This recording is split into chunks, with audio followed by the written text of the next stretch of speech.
Good morning and welcome to Morning Moments. It's time for yet another special guest. I have Polly Boyette. She is a author and humorist, and we got connected a few years ago. We attended the same church together, and she's also in Virginia Beach, same location I'm at. So welcome, and Polly, thank you so much for joining me this morning. Oh, thank you very much for inviting me. This is great. And I'm really anxious to just get to tell people about um, funny stuff, something that's uplifting, something that's going to encourage people and hopefully make them laugh a little bit. You've wrote a series of books now in the life as a buffet, and let me just say that I'm no stranger to a buffet. Let me just say Me that. either. So, but tell us about your books, how they got started, and how your ministry and how you create that positive message for so many people. Well, it's funny how you discover things about yourself. I've always loved humor, but you just never really think about it. It just comes naturally to me. Working, I would tell people funny stories in my office. I was a human resources advisor for 25 plus years. And people just hearing that laughter, it would just change the mood of people so quickly. And my boss would get me to tell funny stories all the time. It was just like he would just beg me to tell stories. And so it started me thinking, can I actually write these stories down and share them? And everybody has funny, embarrassing family stories, all of that. But I just decided I should write mine down.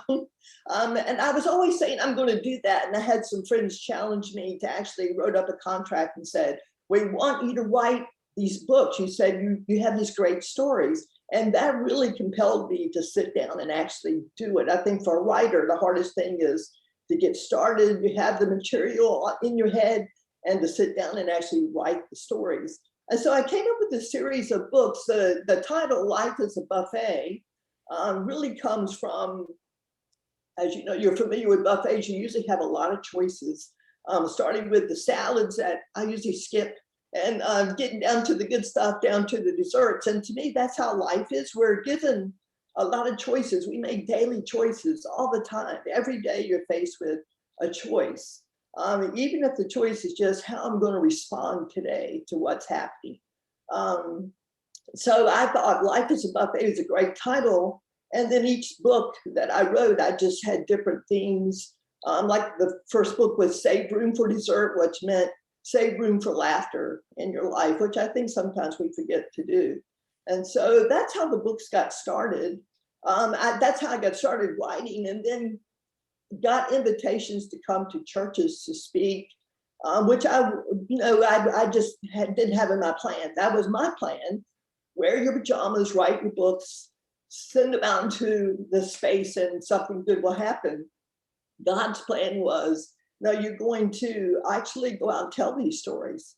And I knew I could tell the stories. It just wasn't something I wanted to do. I wanted to just write the books. So my first experience, I had, unbeknownst to me, had my sister, Robbie, who's big in these adventures happened to both of us, and she's in the book. She sent my books out to churches and asked them if I would like them to come and tell stories. And so I got invitations.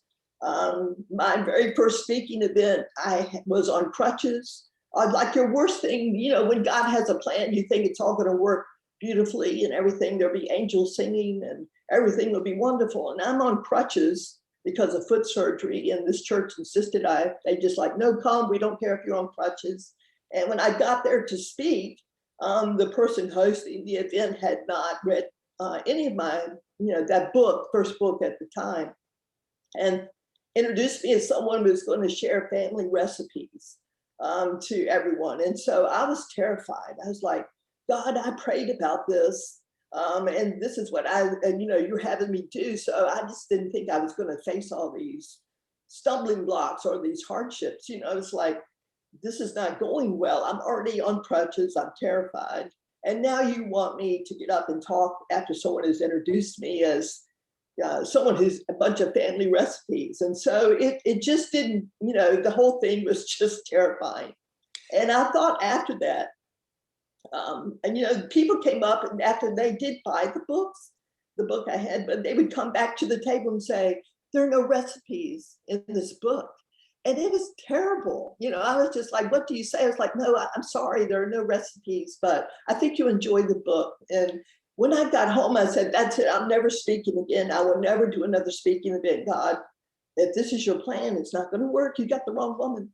But from that, things grew. And I did get other invitations to come out and speak. But what I learned was, you learn so much by doing those things that maybe you have to be quick on your feet and know what you don't know what to expect. And God taught me so much doing those speaking events and just pulling me out of my comfort zone, big time out of my comfort zone. But I learned to trust him, depend on him. He helped me pull out my gifts. I did things that I didn't think I could do.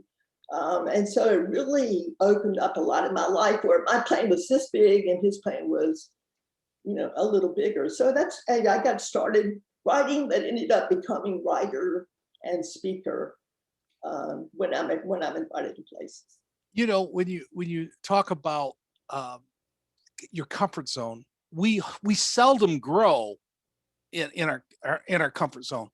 We grow when we get out of what's uncomfortable for what's really Exactly. uncomfortable, and then we know that we have to depend on God, because this is way out of my Yeah. what I normally do. And another thing that really picked up when you were talking is that how often we have people that support us that have more faith and trust in us than we have in We ourselves. do. And it's the Robin, your sister, who